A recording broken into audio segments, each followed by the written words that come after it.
So do you think bowling is taken seriously by the general public? No, not at all. No. No, like absolutely not. It's not. I think people see bowling like the perfect place to go hang out. I have to say, have a beer. Most people don't even know that there's oil on the lane. They have no knowledge at all of what even competitive bowling looks like. People think bowling's easier. People think bowling's not a sport. People just don't know it. For some reason, like when people say when we say we're on the bowling team, people give us that weird look like, oh great, cool, you're on a team. But you know, there's more to it than that, and I wish that people understood that. My name is Brandon Salazar, and I've been bowling pretty much most of my life. I got into bowling from my dad. One day we went bowling, and I noticed he had a hook when he threw the ball, and to me personally, to see the ball hook was one of the most fascinating things I've ever seen in my life at that time. After watching him bowl, I decided to get a bowling ball, and eventually we did. And I joined some leagues. Eventually I practiced pretty much every week at that point, not a lot during the week. After practicing a lot, I saw myself getting better and better. When high school bowling hit, I wanted to get scouted. I wanted to bowl in college for sure. And that was my goal ever since freshman year. So fast forward to senior year, my mom actually came up to me and she told me that there are these two individuals that are looking to recruit you for college, and I was stunned at that moment. Because of hearing people wanting to recruit me for a college, I was like, okay, this is huge. And that was my goal ever since freshman year. I worked a lot through all 4 years of high school to get to that point, and it paid off.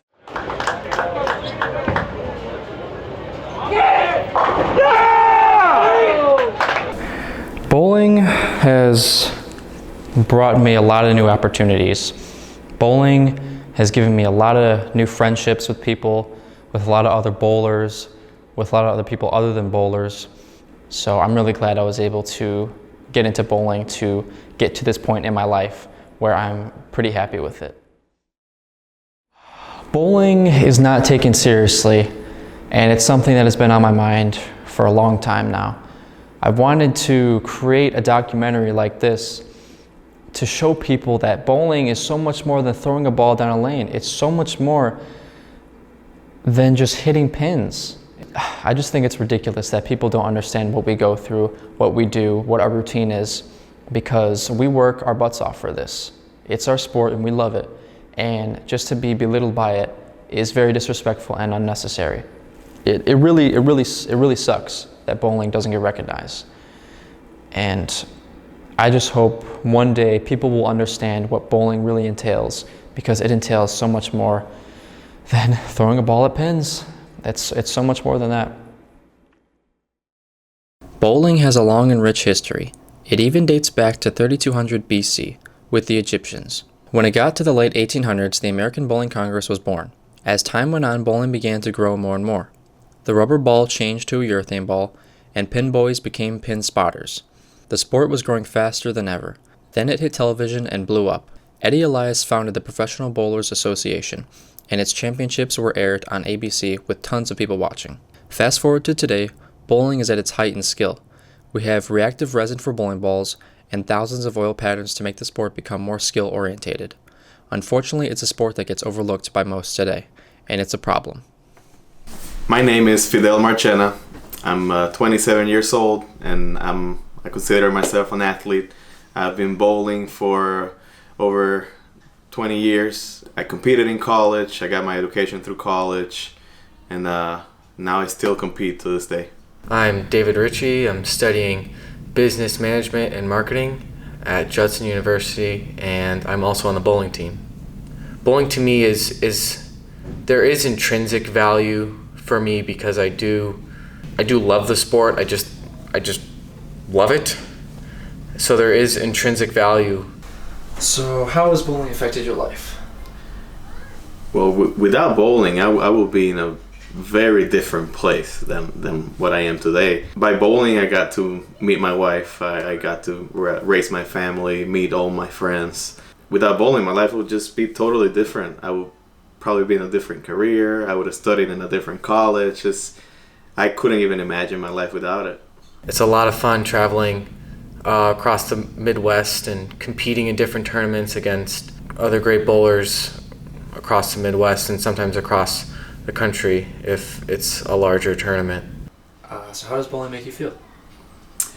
Bowling makes me feel very, very special. You pretty much work for 1,000 hours just to get 5 minutes of joy. It's grueling. It's all a grind. It's a love-hate relationship, but the love overcomes the hate for sure. Yeah. In bowling, there are two different types of oil patterns. There's your first shot, house shot, the only oil pattern that many bowlers will get to see.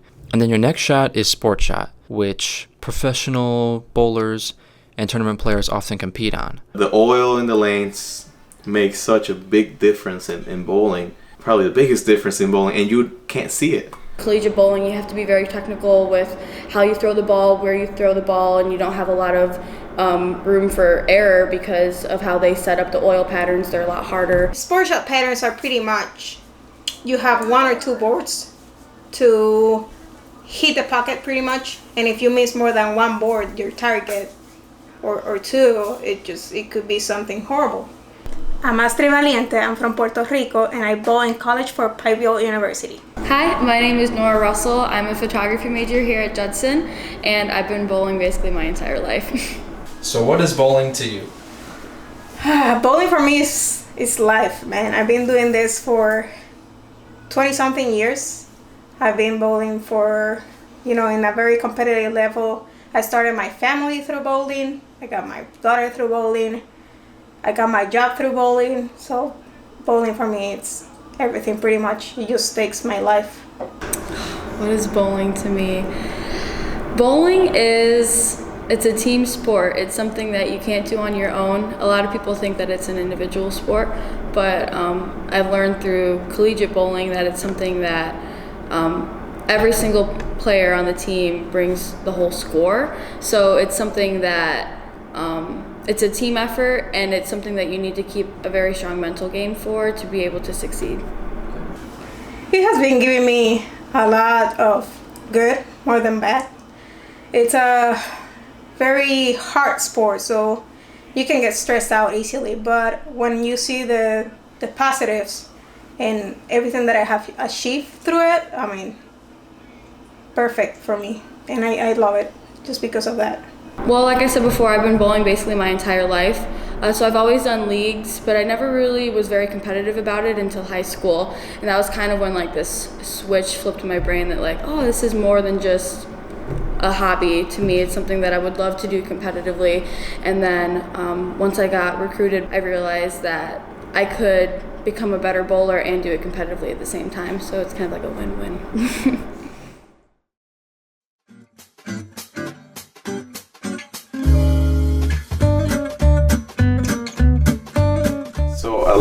One thing that a lot of people don't know unless they are into bowling is that every ball is different from each other.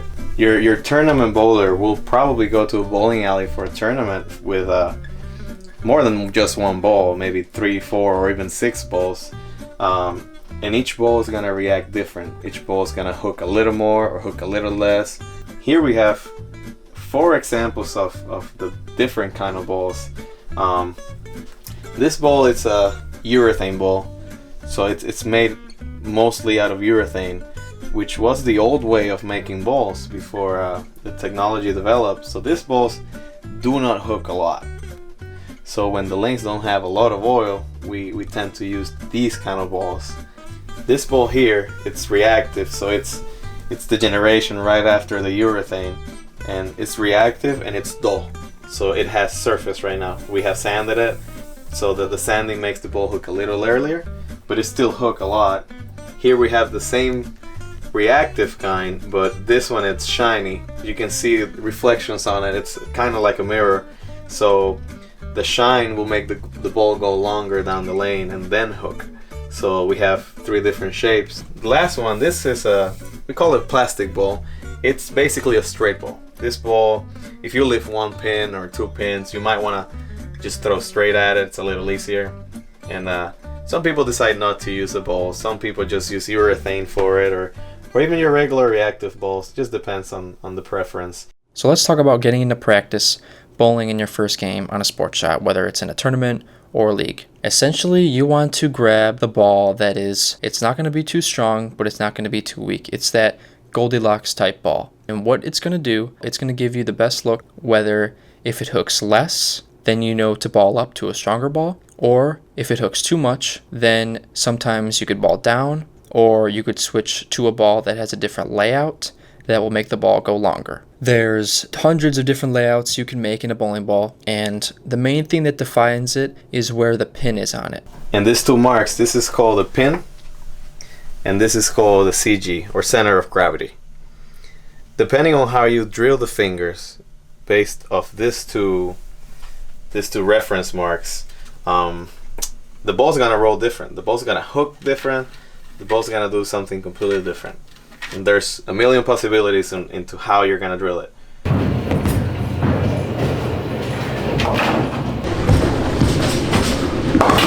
Spares are extremely important. I mean, they are the reason any national team wins. It's like asking if food's important, because spares are probably more important than strikes in some, especially in college bowling. Is it important? Yeah, it's important. It's one of the main things in bowling. You get a bonus score if you make a spare. Strikes are great, but there's going to be points when you're bowling that you're not going to be able to strike, and the lanes get made like they're very hard lane conditions, like purposely to make people not strike, just so you have to pick up your spares. So I mean, it's pretty crazy to see like the difference in teams. You'll see teams that are striking a lot, but they won't be winning because the teams that are picking up their spares and keeping up the mental attitude are the ones that are going to win overall. And that's something that you have to learn. Confidence is earned, and it takes a lot of practice just shooting spares. Every time you miss a spare, you lose 11 pins or more, depending on how many pins you left. If you leave 1 pin, you lose 11 pins, and 12 pins for 2. 11 pins, it can be the difference between going to nationals or not going to nationals, and that's 1 makeable. If you miss 2, 3, 4, 10, it's 100 pins with 10 makeables. Spares are so important. So important. You cannot overlook them. Here's the Pikeville team. The only thing I can say about that is that's sheer nerves. Mm-hmm. You know, they have a couple open frames, but those simple spares like that, a 2-pin, cannot be missing those spares in tight matches. Now let's see what Astrid Valiente can do. And a fiery number 3 bowler. A big strike for Pikeville. TV. So, twice in a row. It was still amazing. It's still bittersweet for me.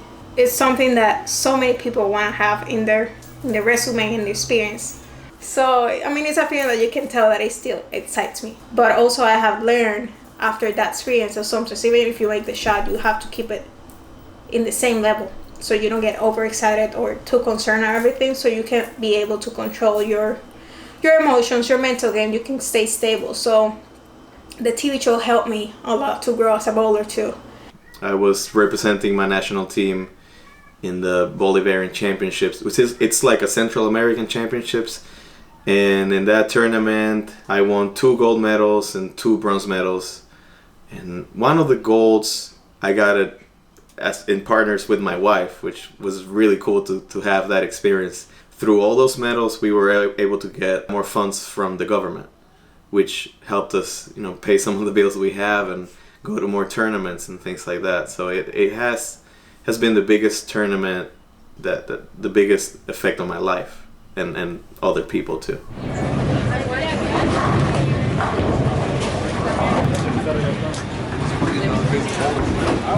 Does bowling get made fun of? All the time.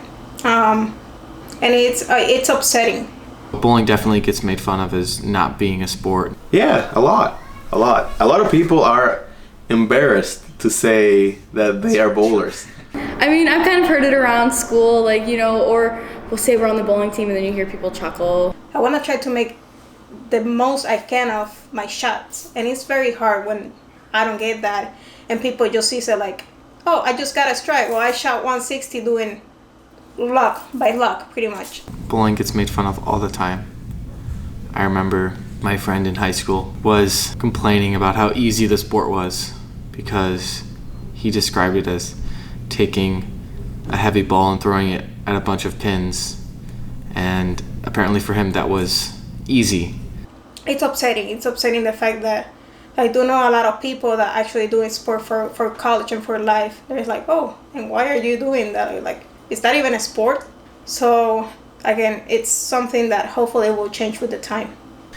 If I had to tell people anything, is to be open-minded. Come with any of us. Come with a bowler. Go bowl for a few hours. See how you feel the next day. It's not easy what we do. We can teach you a little bit. Once you learn, the more you get into it and the more you respect it. The first thing that I will say to those people that do not get bowling is the fact everything starts with respect. That's the first thing I'm going to say. And even though you don't get bowling, even though you don't understand it, even though you don't go and practice the sport, we work hard. We work hard to be good at it. We work hard reading. We read a lot to educate ourselves for the sport. Even though people, maybe not everybody does, but we go to the gym. We work out. We try to stay the best we can. We practice at least 5 out of the 7 days of the week. You know, we invest ourselves so much, and having people making fun of us because they don't get the sport, that's disrespectful, because you don't need to understand something. You don't need to be into something to respect it. We do everything that every other sport team does here. We have set practices 4 days a week. We have tournaments every weekend. We have drills. We have stretches. We have workouts we have to do. And I just feel like people do take it as a joke. And bringing down bowlers that are dedicated to it, just because you see it as something that you throw the ball and you knock down pins and that's it, that is disrespectful. And it's something that I do not appreciate, and any other bowlers do. I embrace it. Bowling is what I do, and it's what I want to do, and I'm going to keep on doing it. And I encourage people that if you're a bowler, hey, say it. Go with your t-shirt that says bowling or your favorite brand or something. Don't be embarrassed of it. When people ask you, oh, what do you do? I bowl, and say it proud. Because if we don't believe it's worth it, then people are not going to believe it neither. And I just wish that instead of just laughing at the fact if people say they're on the bowling team, just ask us about it, because I'm more than willing to talk to anyone about how it works, how the lane conditions work, why I have 10 bowling balls, why I have my own pair of bowling shoes, why I have a backpack full of just stuff for bowling. Like, if people ask questions instead of just judging, then I feel like it'd be a lot easier to spread the knowledge of the sport of bowling overall. Bowling has science, bowling has psychology, chemistry, physics. There's so much that you really have to learn to be good at it. And I'm good at it. And if they don't get it, and you want to get it, I'm here to teach you.